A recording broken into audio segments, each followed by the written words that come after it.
எல்லாருக்கும் வணக்கம். நம்ம சேனலை பார்த்துட்டு இருக்கிற சப்ஸ்கிரைப் பண்ணி சப்போர்ட் பண்ணிட்டு இருக்கிறவங்க எல்லாருக்குமே மிகப்பெரிய நன்றி. இன்றைக்கி நாம் எதை பற்றி பார்க்க போகிறோன்னா, ரொம்பவே பாப்புலராக போயிட்டு இருந்த ஹோம்மேட் சோப் அப்படிங்கிறத பார்த்துட்டு நம்ம வீட்லேயுமே நிறைய பேர் இது ரொம்ப நல்லதுன்னு ட்ரை பண்ணியிருப்பீங்க. இந்த ஹோம்மேட் சோப் பற்றி நிறைய பேர் சொல்லாத நிறைய விஷயங்களை பற்றி தான் இன்றைக்கி வீடியோக்குள்ளே பார்க்க போகிறோம். ஸோ வாங்க வீடியோக்குள்ளே போகலாம்.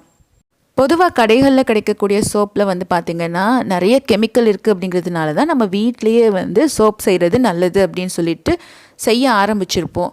இதில் வந்து காஸ்டிக் சோடா, அதுக்கப்புறம் தேங்காய் எண்ணெய் மட்டும் வச்சு செய்கிறப்போ நிறைய பேரால் அந்த க்யூரிங் ப்ராசஸ்க்கு டைம் விட்டுட்டு அது வெயிட் பண்ணுறதுல பிரச்சனை இருக்குது அப்படின்னு சொல்லிட்டு ஹோம்மேட் சோப் பேஸை வந்து வாங்கி அதிலிருந்து சோப் பண்ணுறோம்.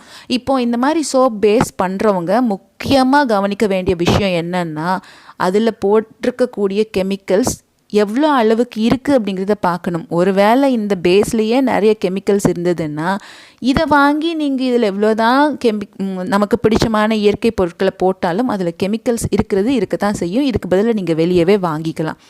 இப்போது நானும் சோப் பேஸ் தான் வாங்கி அதில் தான் செஞ்சிட்ருக்கிறேன்.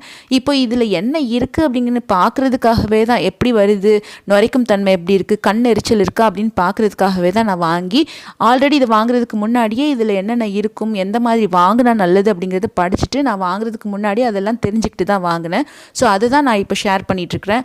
நீங்கள் அந்த சோப் பேஸை வாங்குறவங்களா இருந்தீங்கன்னா நீங்கள் முதல்ல கவனிக்க வேண்டிய விஷயம் என்னென்னா, அதில் வந்து coconut oil, palm oil, glycerin, jojoba oil, vitamin E oil, அப்புறம் வந்து தண்ணி, கோட் மில்க்கு, இந்த மாதிரி நிறைய நல்ல விஷயங்களை போட்டுட்டு இதை வந்து பைண்ட் பண்ணுறதுக்காக, ஏன்னா மில்க்கு, ஆயில், இதெல்லாம் தண்ணி, இதெல்லாத்தையும் கலக்கிறதுக்காக சில பைண்டிங் ஏஜென்ட் போட்டிருப்பாங்க. அந்த பைண்டிங் ஏஜென்ட்டு அது மட்டும் இல்லாமல் நம்ம உடம்புக்கு வந்து சோப்பில் அந்த நுரைக்கும் தன்மை வரணும் அப்படிங்கிறதுக்காக சில கெமிக்கல்ஸ் போடுவாங்க. அது மட்டும் போட்டுட்டு நமக்கு கொடுத்துருந்தாங்கன்னா அது நல்ல சோப் தான். இதையும் தாண்டி அவங்க என்ன பண்ணுவாங்கன்னா, ஆயில் கண்டென்ட்டை வந்து கம்மி பண்ணிவிட்டு அதில் வந்து நிறைய சோப்பு உடைய தன்மை வரணும் அப்படிங்கிறதுக்காக கெமிக்கலே வந்து நிறைய ஆட் பண்ணுறப்போ இதை வாங்குறது வந்து தவறான விஷயம்தான். அதனால் இதை மட்டும் முக்கியமாக பார்த்துக்கோங்க. இப்போது நாம் இந்த மாதிரி சோப் பேஸையே வாங்கி நமக்கு பிடிச்ச மாதிரி நான் இன்றைக்கி என்னென்னலாம் பண்ண போகிறேன்னா, கோட் மில்க் சோப் பேஸ் வாங்கியிருக்கிறேன். அதோடு வந்து எனக்கு பிடிச்ச மாதிரியான ஃப்ளேவர்ஸில் இதில் வந்து சந்தன பவுடரை ஆட் பண்ணிவிட்டு, முல்தானி மிட்டியை கொஞ்சம் ஆட் பண்ணிவிட்டு, இதோட வந்து நமக்கு பிடிச்ச மாதிரியான எசென்ஷியல் ஆயிலையும் சேர்த்து அதை தான் வந்து நம்ம பயன்படுத்த போகிறோம்.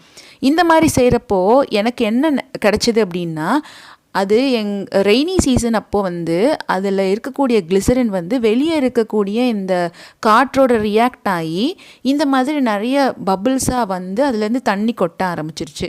இப்போ இதெல்லாம் யாருமே காமிச்சிருக்க மாட்டாங்க, சோப் செஞ்சவங்க யாருமேவும். ஸோ இந்த பிரச்சனைலாம் இருக்குது அப்படிங்கிறப்போ நீங்கள் இதெல்லாம் தெரிஞ்சுக்கிட்டு இதை எப்படி ப்ரிவெண்ட் பண்ணணும் அப்படின்னா, இந்த சோப்பை வந்து சோப் செஞ்சு முடித்தோடனே நல்லா தொடச்சிட்டு இதை ஒரு பாக்ஸில் போட்டு மூடி எடுத்து வச்சிட்டோம் அப்படின்னா இதுக்குள்ளே இருக்கிற அந்த கிளிசரின் வந்து வெளியே இருக்கக்கூடிய அந்த ஏரோட வந்து ரியாக்ட் ஆகாமல் அது சேஃபாக இருக்கும். இப்போது இது ஓப்பனில் இருந்தது அப்படின்னா என்ன ஆகுதுன்னா, கிளிசரின் வந்து வெளியே இருக்கக்கூடிய அந்த ஏரோட ரியாக்ட் ஆகிட்டு இந்த மாதிரி பபிள்ஸை வந்து க்ரியேட் பண்ணுது. இதுவும் பார்த்திங்கன்னா ஒரு டிஃபெக்டாக இருக்குது. அது மட்டும் இல்லாமல் நீங்கள் வாங்கக்கூடிய சோப்பில் வந்து எந்த அளவுக்கு கெமிக்கல் இருக்குது அப்படிங்கிறத பார்த்துட்டு வாங்குங்க. நான் வந்து முற்றிலும் இதை வந்து தவிர்த்துட்டு முழுசாக நோ கெமிக்கல் ஆடட் சோப் அப்படின்னு சொல்லக்கூடிய ஆல்ரெடி நம்ம வீடியோலேயே போஸ்ட் பண்ணியிருப்பேன். அதுதான் ரொம்ப நல்லது. இதை விட நுரைச்சாதான் அழுக்கு போகும் அப்படின்னு சொல்லிட்டு நாமளாக வந்து தப்பாக நினச்சிக்கிட்டு இந்த மாதிரி சோப்புக்கு வந்து நாம் அடிக்ட் ஆகிட்டுருக்குறோம். நுரை இல்லைன்னாலும் அதை அழுக்கு எடுக்கக்கூடிய தன்மை இருக்கக்கூடிய நிறைய சோப்புகள் இருக்குது. அதை பயன்படுத்துறது ரொம்ப நல்லது. இப்போது நானே வந்து பார்த்திங்கன்னா முல்தானி மிட்டி சோப்பை வந்து செஞ்சுருக்கேன். இந்த கோட் மில்க் சோப் பேஸை வச்சு முல்தானி மிட்டியோட சந்தன பவுடரையும் சேர்த்துட்டு இந்த சோப் செஞ்சதில் எனக்கு இந்த ரெண்டையும் யூஸ் பண்ணி பார்த்ததில் பார்த்திங்கன்னா முல்தானி மிட்டியில் வந்து வாசனை வரல. அதாவது கெமிக்கல் இல்லாத அந்த சோப்பில் வந்து பார்த்திங்கன்னா வாசனை வராது, மூலிகை வாசனை மட்டும்தான் வரும்.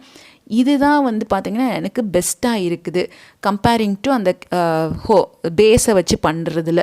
இப்போது உங்கள் சோப் பேஸில் எவ்வளோ தான் வந்து கெமிக்கல் இல்லைனாலும் கூட நீங்கள் முடிஞ்ச அளவுக்கு நுரை இல்லாத வாசனை இல்லாத இந்த சோப்பை பயன்படுத்தினாலும் நல்லது அப்படிங்கிறத உங்கள் மனசில் ஃபிக்ஸ் பண்ணிவிட்டு நீங்கள் அந்த மாதிரி சோப்பை பயன்படுத்துங்க.